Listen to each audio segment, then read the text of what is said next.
we as Bloods and Crips in these prisons, on these prison yards, we don't need gangbang against each other. So if we don't gangbang against each other in these prison yards, why is it that we continue to let that stuff go on in the streets? How do we get these young brothers when they're young to not even go down that path? So that's my question for you. Like, what led you down the path to begin with, and what do you think can change? Well, I believe my environment, and I had got shot up when I was 13, real vicious. You know, I had lost some homies, so, and you know, I didn't have a mother and a father, and I think, well, I had a mom, but she was incarcerated. But anyway, you know, and we get a bad stereotype as far as the gangs. You know what I'm saying? It was the same people that was in that gang that was helping me, taking me to school and doing what I'm doing. Now to get to what you saying, the solution, I think they need to have individuals somewhat that I have influence. You know what I'm saying? And I think that influence, I can record that and like basically help the youth where everybody, you don't have to be peer pressure to do what you're doing. You see what I'm saying? Where I can be an advocate of like, you ain't got to do that, man. We got the YMCAs, we got different type of things, and I'm gonna have your back. Whatever I got to do, even if I got to sacrifice, I'm willing to do that because, you know, it's genocide. You feel what I'm saying? And I ain't, you know, I have learned my lesson. So that's what I want to give back to the youth. I got to sacrifice myself, which I done. That's what I'm willing to do. Yes, that's nice. What part of LA you from? You know, I'm from 109th and Figueroa, South Central. Yep. My man, introduce yourself. How you doing? How you doing? My name is Jay Burton. #, Free Jay Burton. It's a big movement going on out there. I've been incarcerated for the past 33 years. Yeah, I know I look young. Man. Yeah, I've been. 33. Yeah, thank you. Yeah, I've been incarcerated since I was 16. I'm from Watts, California. I grew up as a Blood, and I want people to know, especially the youth.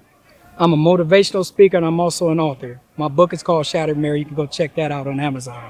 But in the meantime, just based on the question that you was extended, like he was saying, a lot of times we have a lot of influence in these prisons, and a lot of guys that get out of prison, where they mess up at, they forget to use the influence that they had in here and take it to the street, not for the bad, but for the good.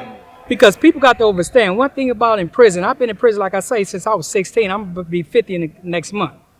One thing that I've learned that we as Bloods and Crips in these prisons, on these prison yards, we don't need gangbang against each other. So if we don't gangbang against each other in these prison yards, why is it that we continue to let that stuff go on in the streets? We got to change the mindset. We got to get them hard drugs up out them communities, because that's also altering our way of thinking. The way we think is going to basically is designed on the way you're going to act, because the way you think. So what do you think, when you touched on that, that's something that I don't think a lot of people on the outside understand. When you say Bloods and Crips ain't banging on each other in here, what do you think is the difference? What do you when you come in here? Because the perception on the outside is that it's even worse because you close quarters with, you know. Well, let me explain. Here's the difference. One thing about prison, we have not only you learn discipline, right? But we got rules. You break these rules, something's gonna happen to you. Yeah. See, on the streets, we got certain type of rules, but we don't have them. Excuse me, the word I'm missing is structure. Gotcha. Structure. In prison, we got structure. You do something to it, like a crew couldn't just come and do something to me. They got to actually go to the Bloods and ask the Bloods, look, this is going on. So, but we don't do that. It's like policing your own. So when we start learning to police our own on the streets and start building our community and stop hurting our community, because, you know, when I was young, I came up, like I said, I came up as a Blood in LA. But one thing about me, when I first came to prison, when I turned 18 back in 91, I was in Old Folsom State Prison. And I seen some rivals that had got me when I was in the county jail. I got at my homies like, look, there was some of the dudes. They was like, no, you're not coming up here with that. So wait a minute. How is it that we get, after we leave prison, we go back to them streets, and we forget about that structure that we had when we was in them prisons? That means you wasn't serious about it. See, I'm serious.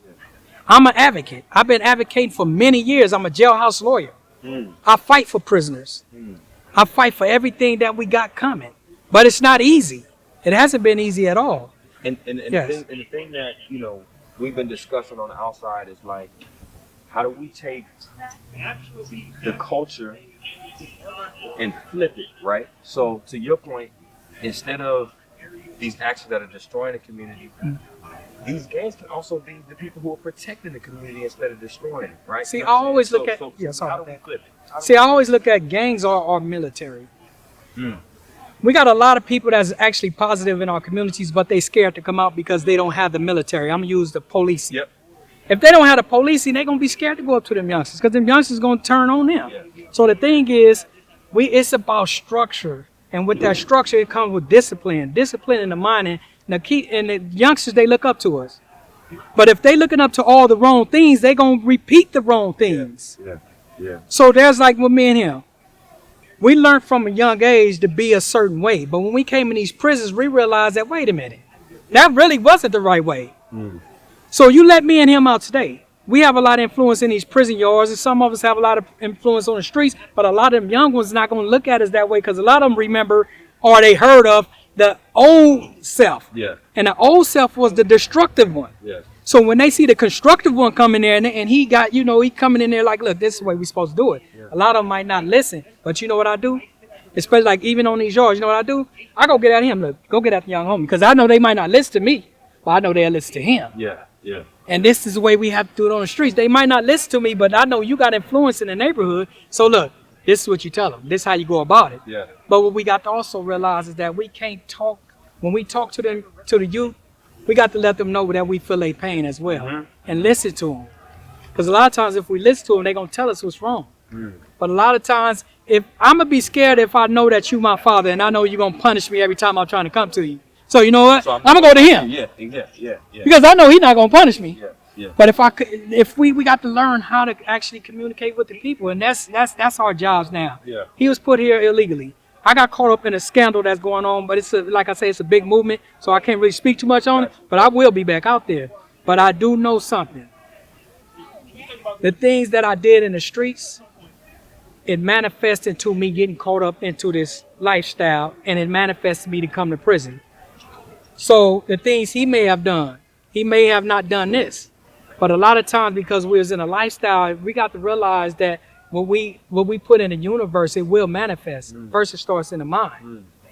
So if I'm just thinking about thug and stuff, drug dealing and all that stuff, even though I didn't do this crime, something negative is likely to manifest from that.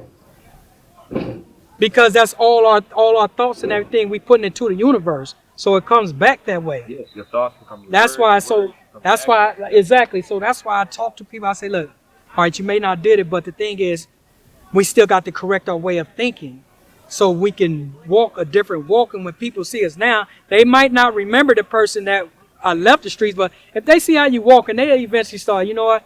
I like what he's doing. Yeah. I like what he's doing. Yeah. That's how we're going to be able to save our youth. We're going to have to get out there and be like real with them. But we also got to provide opportunity. Yes. So that they feel a sense of hope. Yes. Because once you lose the hope, then it's There's like nothing else. it's whatever. You know what I'm saying? Everything whatever. Yeah. It's like a gangster rap. Yeah. You lost hope, so you just kill up everything when it's not. I mean, we got it wrong. We got to save our youth. Because if we don't save our youth, I remember when I first came to prison. This is in my next book that I'm putting out, but my book, Shattered Mirror, that's one of my memoirs. This is based on me coming up in Watts and how when I came up in the 80s, back when we came up, it wasn't that many Bloods. There was a whole bunch of Crips, but not that many Bloods in LA. So it was real hard to be a Blood. I mean, you had to really be like really with it to be a Blood. And today it's a whole bunch of Bloods now. So they don't really have no understanding on the struggle that we went through. So when we came to these prison yards, a lot of Bloods started veering towards educating ourselves because we really didn't have that many of us. So we started like, we don't have the numbers, but the more educated you become, the more powerful you become. So a lot of us start getting ourselves involved in educating ourselves. And a lot of times people call it, you got that prison talk in prison right now. But instead, what you should do, you should say, you know what? I see like what you're doing. Yeah, I'm proud of you. I'm proud of you. But we don't do that. We don't reward for that. And when we not reward for that, people we don't want to show that side of you. Yeah. So it's like, and when we grew up, we didn't grow up saying smart is cool. But we got to change that. We got to change that mentality. Because the overarching opposition that has oppressed our people for so long that's what they wanted. Yes. They wanted us to think that being smart wasn't cool. Yeah, You know what I'm exactly. saying? Because now you stay trapped in a place of ignorance. Yeah. And you don't even know what's better for yourself. You know what I'm saying? So, Mhm. man, I'm so glad that y'all are speaking on this and that y'all saying. And guess what that ignorance do? It promotes more ignorance. It promotes more ignorance and more ignorance and more ignorance, and that ignorance get the next generation get a hold of that ignorance, and they perpetuate the ignorance that we've been perpetuating. But they put it on steroids. They make it even worse. So we got to start finding ways to save our communities. A lot of times, you know, when we in here, like say me and him, we building with young homies. I'm talking about not just homies like Bloods. I'm talking about with other cribs, Bay Areas, or whatever. We building each other. Yeah. But you know what the system gonna do? The system gonna say, "Oh, y'all doing gang stuff, so we're going to put y'all in a hole." Yeah. They did it to me. I did 9 years in the SHU. A SHU is a security housing unit. I did 9 years because, not for disciplinary reasons. It's because the stronger you get up here, the more of a threat you become. Because now you organize. Yeah, but the thing is, we're doing it for the right reasons now, though. Yeah. We're not doing it for the wrong reasons. They want us to be ignorant. Yes, because that ignorance, you stay ignorant, you stay stagnated. Man.